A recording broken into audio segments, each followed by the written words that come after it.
Arirang News, live from Seoul, I'm Handaeun. While the world is enjoying the festival of winter sports, the South Korean government is spending a busy week filled with heavy diplomatic tasks. The Unification Ministry is holding a series of talks with envoys from the U.S., China, and Japan on the latest developments in inter-Korean relations and regional affairs. Today, we sit down with an expert to analyze the current situation on the Korean Peninsula and what we can expect ahead.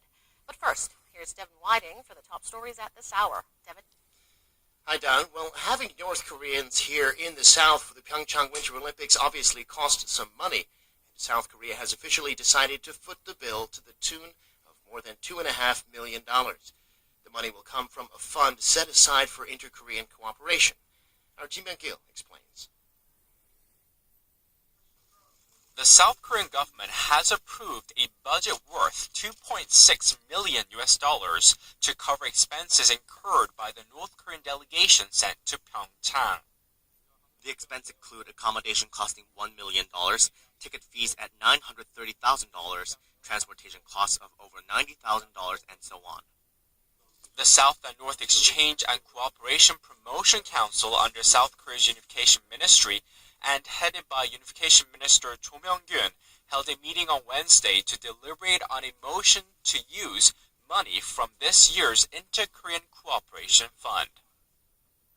Through the Pyeongchang Olympics, North Korea had the chance to communicate with the international community and promote peace on the Korean Peninsula. Besides Olympic athletes and high-level officials, Pyongyang sent hundreds of North Koreans to South Korea, including cheerleaders, orchestra members, and musicians, members of a taekwondo demonstration team, and journalists. The South Korean government plans to hold another meeting concerning the participation of North Korea with a delegation of roughly 150 members at the Pyeongchang Paralympics to kick off in March. During a high-level meeting early last month, the two Koreas agreed that Seoul will provide convenience for the North Koreans attending the Olympics. This wouldn't be the first time for South Korea to bankroll the regime's participation at an international event, as Seoul previously bankrolled millions of dollars for North Korean participants during the Asian Games and the Summer Universiade held in South Korea. Kim Myung-gil, Arirang News. The South Korean government has responded to an online petition opposing its policies on cryptocurrencies like Bitcoin.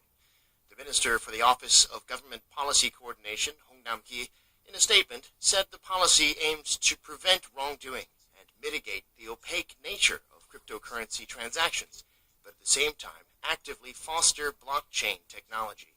He added that the government is keeping an eye on the global cryptocurrency market and international trends, while taking measures to crack down on illegal activities. He was responding to a petition on Cheongwade's online bulletin board that had more than 280,000 signatures as of late last month.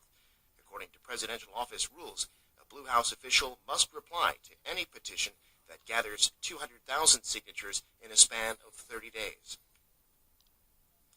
South Korea has lost yet another elderly victim of Japan's wartime sexual slavery, number of registered survivors at just 30. The woman, identified only by her last name Kim, passed away this morning after suffering from a stroke and severe dementia. She was 88 years old. Her death comes as Japanese Prime Minister Shinzo Abe continues to insist that South Korea abide by a controversial agreement on the so-called comfort women that the two sides reached a little over 2 years ago. The Moon administration, however, says the deal sealed under the previous Park Geun-hye government is seriously flawed. Nevertheless, the president says Seoul will not seek to renegotiate it, expressing hope for a sincere apology instead. In the U.S., President Trump has asked Congress to introduce stronger trade protections against imports of aluminum and steel products, once again stressing that the U.S. should match the tariffs other countries put on U.S. goods. Korea is a major steel producer and would likely suffer if that proposal becomes law. Park Ji-won has more. Korea, they pay us a fraction of what it costs. And we're talking to all of those countries about that because it's not fair that we defend them and they pay us a fraction of the cost of that defense.